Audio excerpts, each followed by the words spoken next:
Mengingat meningkatnya film detektif dalam beberapa tahun terakhir, menjadi kreatif menjadi suatu keharusan agar bisa menonjol, terutama dengan standar tinggi yang dibuat Rian Johnson dengan Knives Out. Beberapa film, seperti Medusa Deluxe dan A Haunting in Venice, mencapai hal ini berkat estetika dan penggunaan irama horornya. Tidak demikian halnya dengan karya sutradara Jose Manuel Cravioto, A Deadly Invitation.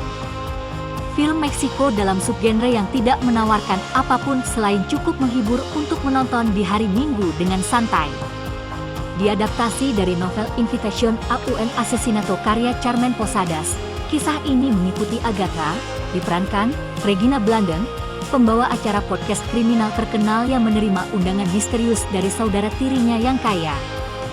Olivia, diperankan Maribel Verdú, untuk liburan akhir pekan di sebuah kapal pesiar mewah.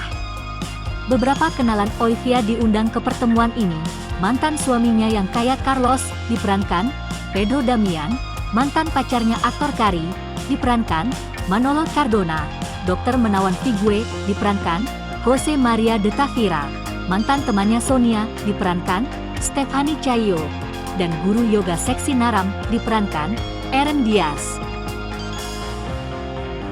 Tragedi segera menimpa kelompok tersebut saat Olivia tampak tewas di tengah malam.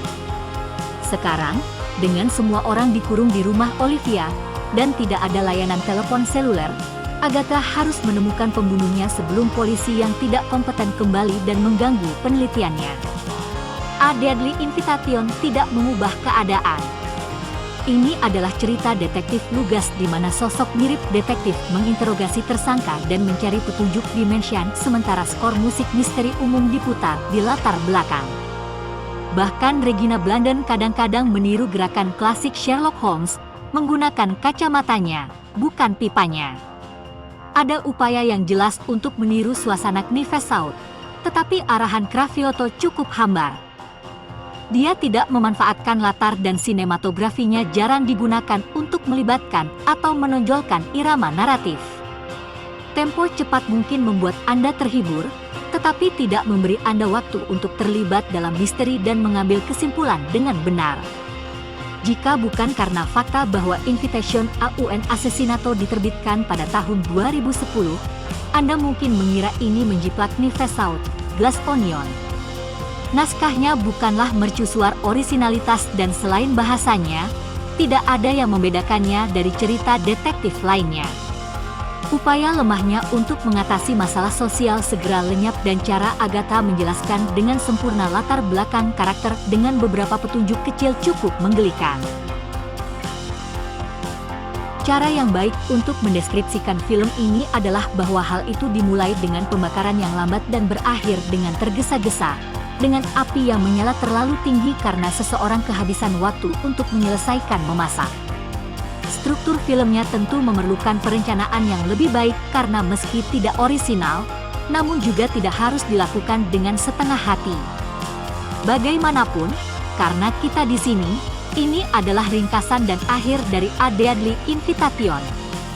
Seperti yang diharapkan, kelompok tersebut bertemu Olivia di kapal pesiar, dan dia langsung membuat semua orang tidak nyaman. Dia berbicara tentang bagaimana Sonia selalu membencinya karena Olivia mulai berkencan dengan pacarnya, Carlos, yang juga seorang investor di lini parfumnya. Lalu ada pacar Sonia, Naram, yang hadir tanpa alasan sama sekali. Carlos dan Olivia berpisah karena hubungan yang tidak bersahabat, dan ada seorang dokter di kapal yang memiliki masa lalu yang buruk dengan rumah sakit Carlos. Intinya, Olivia mengatakan bahwa tidak satupun dari mereka ada karena cinta, tetapi untuk mengawasi orang-orang yang tidak mereka sukai.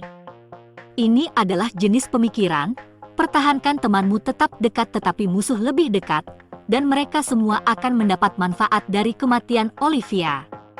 Bahkan Agatha bisa dibilang dalam bahaya karena dia adalah pewaris kekayaan Olivia. Olivia mengakhiri malam itu dengan perasaan tegang dan tidak nyaman. Lalu masuk ke kamarnya.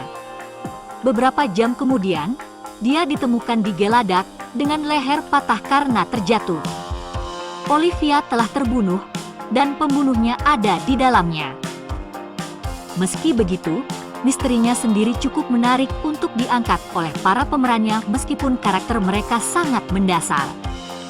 Pedro Damian menjijikan sebagai mantan suami yang kaya. Aaron Diaz menawarkan kunci kinerja yang sensitif untuk mengabaikan betapa tidak masuk akalnya karakternya, dan baik Jose Maria de Tavira maupun Manolo Cardona sama-sama menawan, Anda ingin karakter mereka tidak bersalah. Pergantian melodramatis Maribel Verdú menyenangkan dan Anda merasa bahwa filmnya akan lebih baik jika Craviotto mengikutinya dan mengubah semuanya menjadi 11. Dengan durasi 92 menit, latar klasik, dan karakter yang familiar, pengguna Netflix dan penggemar biasa genre cerita detektif yang mencari sesuatu yang ringan akan dengan mudah melahap film ini. Ini adalah jam tangan yang bagus dan tidak menyinggung, meskipun kurang orisinalitas, jarang terjadi kesalahan. Namun, jika Anda ingin memecahkan misteri yang lebih sulit, Anda harus menemukannya di tempat lain karena tidak banyak kasus dalam kasus ini.